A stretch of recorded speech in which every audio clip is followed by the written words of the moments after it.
Welcome to the ITSP Magazine Podcast Network. You are about to listen to the Soulful CXO podcast with Dr. Rebecca Wynn. These conversations focus on the intersection of technology, business, and humanity, exploring how these three areas impact each other. Dr. Wynn interviews guests, including business leaders, entrepreneurs, and experts in various fields, to share insights and experiences on cybersecurity, risk management, and leadership. The podcast aims to provide a fresh perspective on how technology can be leveraged to create positive change in the world. Now sit back, relax, and enjoy the show.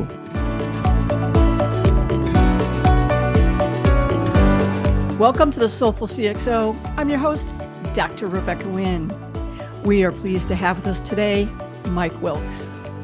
Mike is a Chief Information Security Officer who has built, transformed, and protected companies such as Security Scorecard, ASCAP, Marvel, AQR Capital, ING Bank, Rabobank, CME Group, Sony, and Macy's, as well as European banks and airlines.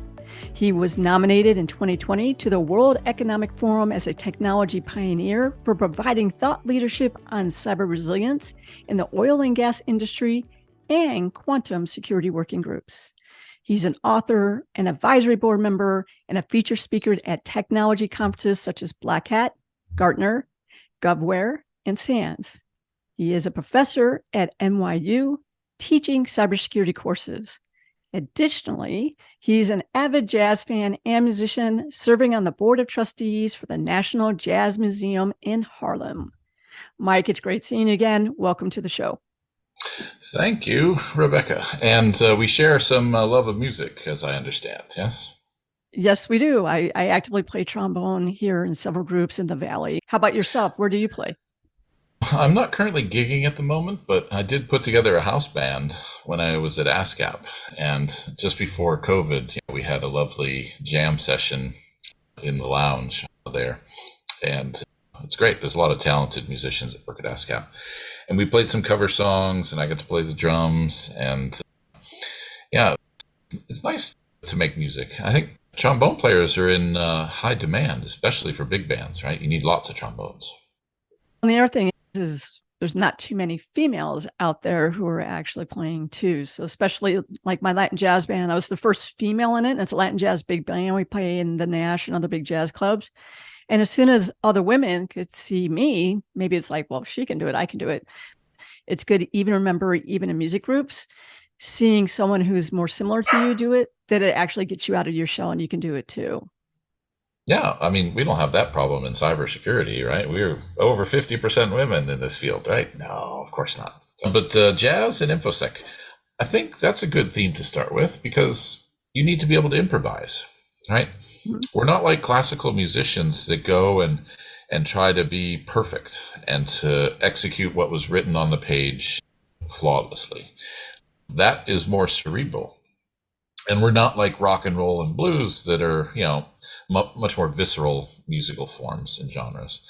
And so I think that we're in jazz, I think we're a great combination of, cerebral and visceral. And I think that that's useful, an analogy and metaphor for InfoSec professionals to be able to improvise and yet have some standards and some structure and say, okay, let's play, How High the Moon, right? And okay, what tempo and in what key? And then we go, right? Wouldn't it be lovely if incident response could be that well coordinated, right? Yeah, I equate quite a bit. I tell people about playing trombone and actually going ahead and being a chief information security officer or CIO or CTO or in our position. Because I tell people the one thing, they're like, you play every night. And I said, yes, I do play every night. But the one thing is with the trombone, it's a long tuning slide. So I really have no excuse ever to be out of tune. I'm not saying I'm not. But you think about it, I'm moving my slide front to back. I'm reading my music left to right. They're conducting right to left. And then I'm constantly having to adjust. It makes me get out of my head and into my heart. And one of the things we see a lot in the news and Soulful CXO is getting us out of our head and more into our heart to be heart leading, heart thinking leaders that help us to be resilient. So it's amazing how people I find generally who are really good musicians Mm-hmm. I like to have them, as you said, like on my incident response team and things along those lines. I think it allows you to be be a little bit more flexible, that, you know what, no matter whom you are, even though they appear to be perfect, if you talk to them behind the scenes, they'll say even that wasn't a perfect performance. And so that's the one thing too. I think we get a lot of pressure on us on trying to be perfect every single point in the day. And if you play music, did I do the best I possibly could with the group and the acoustics and everything else that I could not control? And did we end well together as a team? I think that's got a great lessons. What do you think along those lines about building teams and seeing the music component? The musicians actually seem to me be better incident response members, because you mentioned incident response specifically. Yeah, I've seen a lot of and met a lot of InfoSec talent that are musicians, and it's not hard to put together a house band when you work in a security company, because there's going to be guitar players and drummers and bass players and keyboard players. And I think one of the phrases I like to borrow and mention for people that haven't heard it, I think it was just Dizzy Gillespie that said, "In jazz, there are no mistakes, only opportunities." And I think that's a great worldview and life, principle to live by. Because if you feel like you wanted to do something, experience is what you get when you were expecting something else, right? That's one of those other clever witticisms. And so I think it's useful, this analogy, to continue with it for a minute. When I think about empathy, and I think about the difference between empathy and sympathy, empathy is feeling for someone, and sympathy is feeling with someone. And so people can't be sympathetic with a CISO unless they've been a CISO. They can be empathetic, and they can say, "Oh, you must have had a really hard time with that breach, and losing your team and having all that money and damage to the reputation. But some of these things, make you stronger." And so for the idea of empathy, though, I've talked about having digital empathy. And as a CISO and as a security professional, I don't want to punish people with phishing tests, right? I'm not trying to trick them. I'm trying to train them. I'm trying to help them detect. And so I always leave what I call breadcrumbs in my phishing tests. So a typo, some grammatical error, some type of thing that should flag them and make them think suspicious, or be suspicious or skeptical at least. And I usually leave like 2 or 3 of them. And so everyone's like kind of gamified now when they have this, they're like, "Well, what were the breadcrumbs this time, right? I only saw 2. What was the third one, right?" I was like, "Oh, we used the letter I instead of the number 1, or vice versa, or the letter L or something." And so it's like really detail oriented, kind of obsessive compulsive kind of piecing. But I think it raises people's attention. And we can never expect people to be perfect, though. And that's where this idea of digital empathy is. Let's plan for people to click on emails. Let's plan for people to be the weakest link. Let's never try to expect machine-like perfection, right? Like a classical music computer. That is not humanity. Humanity will always have, foibles and flaws. And that's one of the things that I think the AIs will be jealous of in the future when they become our overlords, right? They'll be like, "How do you make mistakes? How do you improvise? How do you, get inspired as to what a fork should look like?" Right? I think there's elements of design that are very aesthetic and very much tied to the zeitgeist of the time and the people. And I don't know that a really good word token prediction engine like LLMs is going to be able to do that, right? It can just say, "Well, historically speaking, forks look like this, right? And threeks look like this, right?" And so forks are like that. And so I think that's a fun way to look at life, is to allow yourself the freedom to be human, the freedom to make mistakes, to design and architect for that to happen, and yet still try to build trustworthy, robust, fault-tolerant systems. I like how you mentioned the philosopher Nietzsche, as well as Kelly Clarkson, "What doesn't kill you make you stronger." I totally agree with, and I love that anthem. You brought up cybersecurity awareness training, and I think one of the things that's really coming to the forefront with the evolution of AI. AI has been around since 1950. ML has been around since 1960. But now it being able to learn what we don't go ahead and respond to, how to write more like the CEO, or like you do a lot of writing. I do a lot of writing. How can I go ahead and impersonate Rebecca or Mike or CEO or something like that better? So when you get those emails, you go ahead and you're going to click on them. How do you suggest that people go about start training their people to do that better. My thing is trust your gut. There's always going to be a gut that, even though it sounds like Rebecca, you know what? I'm going to go ahead and, whether it's another chat program that we have, or it's the text or telephone call, Rebecca, did you really just send me this? It sounds like you, but I have never gotten an email from you along these lines. How are you guys training that, or how do you suggest people train that? Because it's not in the gamification right now. It's not in those programs. So I think it's critical to go ahead and make sure that people are aware of that.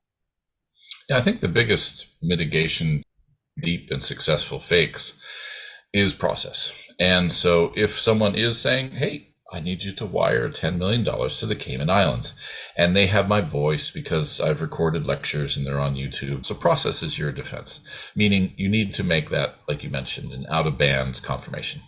So if you get an email from someone, well, don't email them back and say, was this you? Because if it was, an account that's been taken over, of course the bad actor is going to write back and say, yes, it was me. And of course, don't hit them up on Slack or Teams either, because that's probably a compromised channel as well, right? So you're going to need to make a phone call or a text message. And, a lot of the CEO impersonation scams are appealing to authority, our desire to please, authority figures. So you're honored that the CEO is asking you to go buy a whole bunch of Google Play Store cards, scratch off the back, send the photo to them so you can hand them out at a meeting, or she can hand them out at a meeting. So we have to desensitize people to those call to action, because that's going to be the suspicious element. All the other things are going to be perfect. The voice, the text, even the email address and the phone number can be spoofed, So really, you just have to think, is this a normal ask?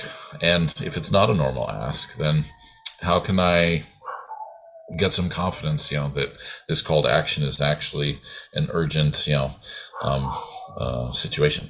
And I think that the bad guys, bad girls as well, let's be equal opportunity here, they are going to be utilizing this, just like I've been reading about Dark Bert and Dark Bart. Which is basically you take all the data on the dark web and you train an LLM.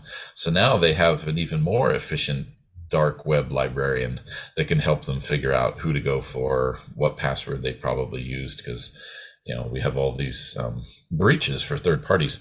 So if you use a password that's similar to those passwords, the main mitigation, as you know, is use a password manager and have really long, strong, unique passwords. Apparently GPT and LLMs have been used to augment the brute force techniques. So now you got to go at least 15 characters on your password. Yeah, I totally agree with you on that. And the other thing is, just because we mentioned about having that other channel, the one thing that I always tell people, you cannot beat the people up who go ahead and they go through the channel saying, is this really you?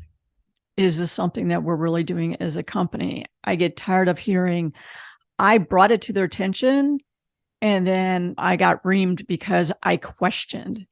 I reward people for questioning. Their intent is to protect the company and protect your data at large and your mind at large. So take that as a sign that they really care. Don't beat them up. I'd rather have people bring me 1,000 of them, that all of them are legit, than them question. They don't bring me one, because that's what you see breaches happen. I got beat up so many times, or someone else got beat up sometimes, that it didn't seem right, but I was fearful that if I questioned. Yeah, no, I definitely like to have a policy of no surprises. And so I want people to come forward, and I love it when they do. And if you deploy like a fish report button, so that you can actually have that sort of collective awareness of the first event that's opened and someone sends something not right here, you can then, of course, protect hundreds of other colleagues from that same failure. And so I think you need to, I think a good phishing program is going to be happening, monthly, or if not more often, and to be tailored to different departments and scenarios. One of my favorite call to action for the legal team is, click here because you've been served a subpoena, right? And so they're just like trained to like, oh my God.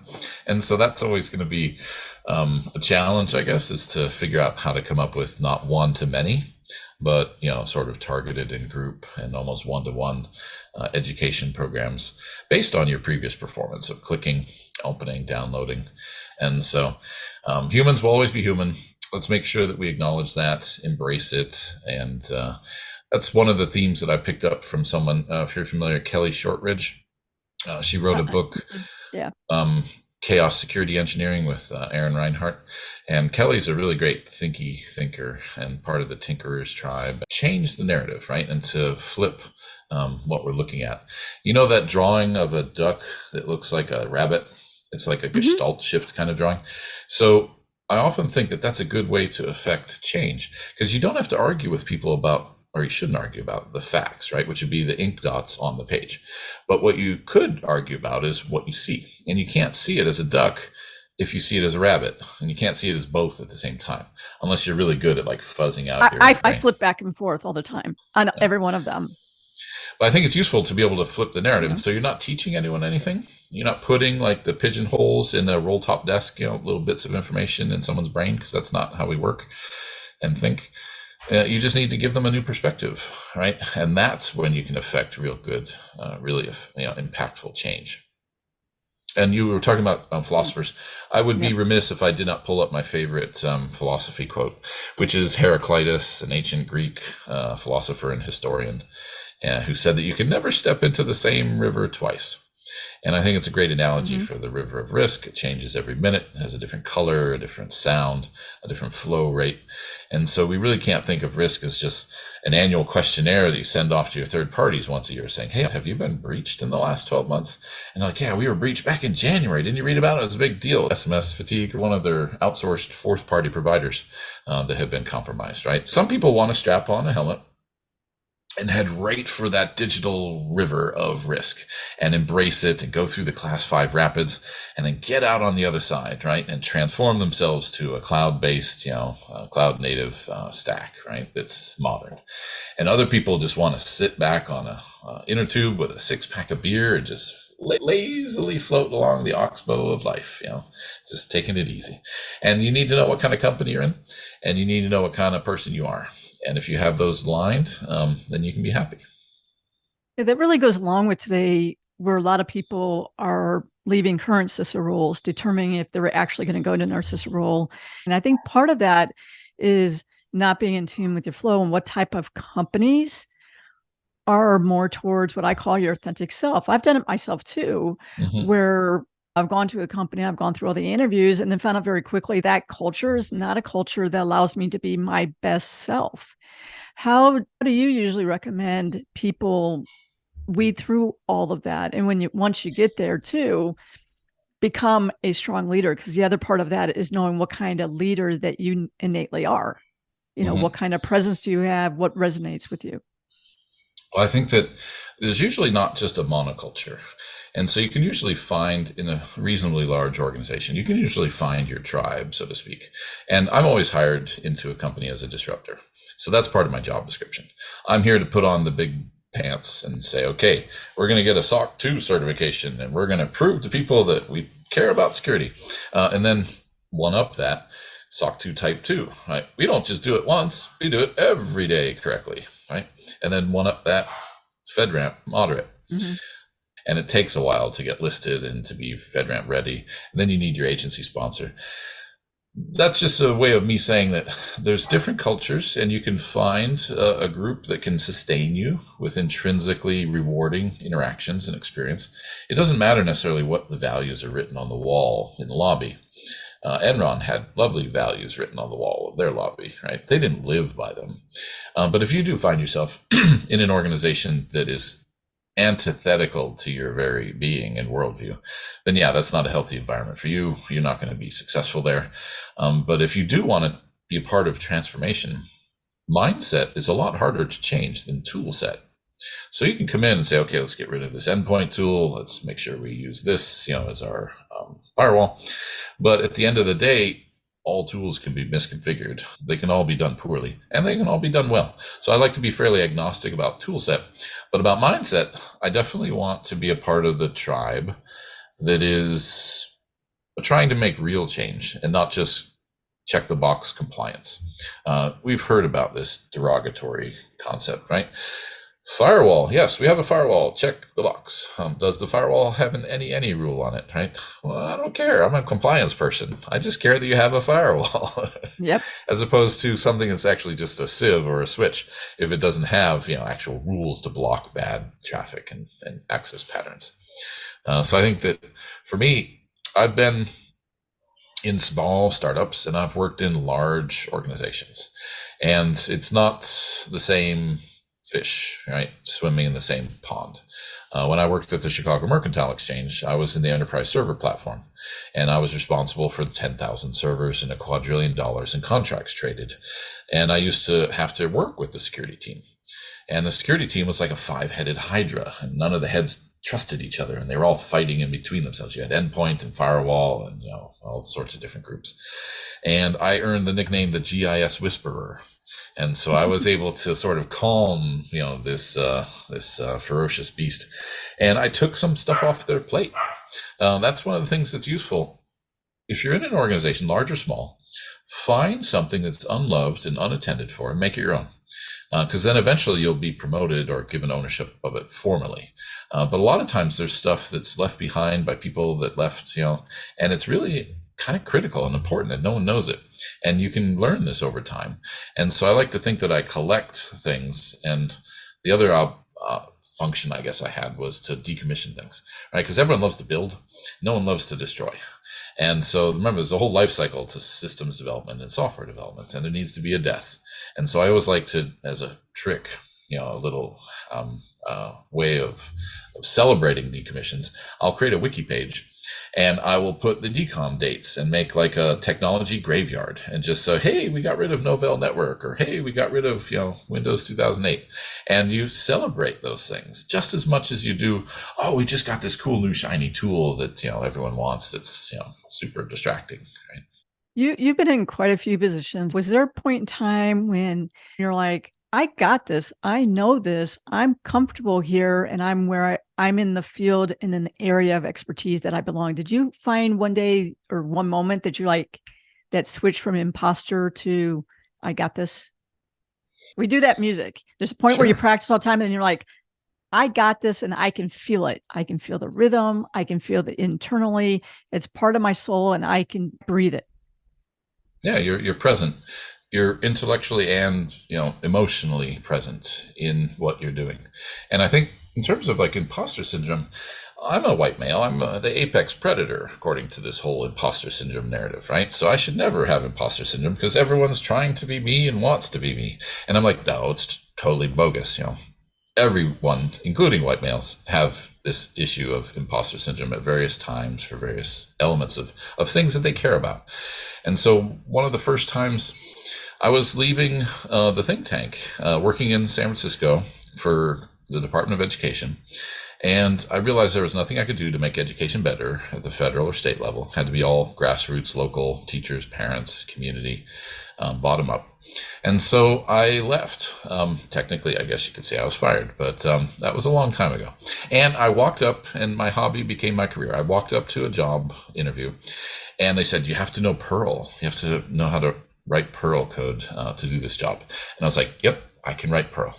And of course, I knew no Perl, right? So it's the whole fake it before you make it. But of course, they have to train you. They have to introduce you. And so there was this lovely contractor, his name was Dimitri, who was doing Yahoo's log file analysis. So I was working for a company called Internet Profiles, and we were paid to provide third-party independent analytics of how many times banner ads displayed. So Honda, cars, Weber grills on yahoo.com. Yahoo was getting like 20 million hits a day back in that early era. And Dimitri taught me Perl, and he taught me really well. I learned how to do like inline Perl expressions with regexes and awks and greps and equivalents. And I developed Perl chops, right? And so eventually I kind of kicked myself for not learning any programming language prior to that point in time. Because what I've realized many years later, to be a good systems administrator and to be a good InfoSec analyst and to be a good data scientist, you need to have some kind of automation and some kind of proclivity for at least a language, whether that be Python or Perl or OCaml or Haskell or something, right? What are the cool kids programming in these days? But that's certainly not Java, right? But the, the idea is that you want to use these tools for other purposes. And so for me, one of the things that I always struggled with is that I studied philosophy in college, and people are like, why should I hire you? I want somebody to study computer science. And I'm like, no, man, that's crazy. That's like a sculptor studying chisels. No, a sculptor makes works of art. The chisels are just tools that you use, and computers, for me, are just tools that we use to do something else in this life, in this world, right? So we create an experience, we create a financial transaction. There's all sorts of other things. You don't study the Ding an sich, as they say in German. You don't study the thing unto itself, or at least you shouldn't. Some people can, but the rest of us should have, useful ways of abusing computers for a living. If you don't know 3 ways of abusing a tool, you don't know how to use it. And so I like to think of myself as a computer abuser. How did you get your resilience in the field that it can be so tough, especially being in it for the number of years you have? Because every year it's different, and our knocks are different every year. Well, that's a good question. I like to think of resilience in the non-engineering metallurgical sense. And if you think about a Volkswagen Beetle and someone crashes or bumps into and dents the fender, resilience in that case is just hammering back out the dent and making it look like it did prior to getting dented.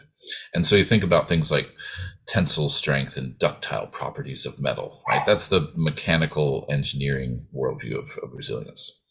And a definition of resilience in that old school way would be the ability of an object to return to its former shape after being exposed to extreme forces, right?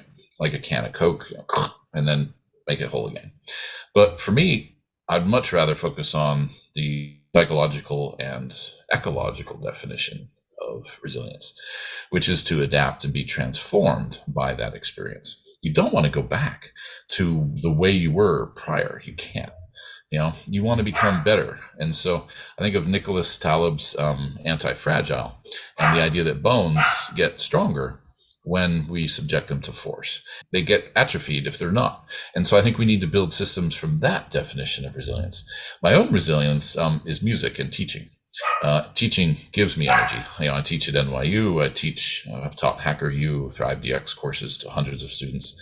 And I love helping people find that spark. What is that thing that is really just, interesting for them, intrinsically interesting, not extrinsic? You're not just doing it for the money. If you do it for the money, you'll burn out fast, even if you get tons of money. It's just not a sustainable level of play. And here I refer to Finite and Infinite Games, a book I read in college, which is actually a fairly religious book. But the idea in my mind is that there's no finish line to security. You're not like, oh, today we're secure, and then you're done. It's like the game of catch. The game of catch is infinite. You practice the game, you play the game in order to get good at it and have fun.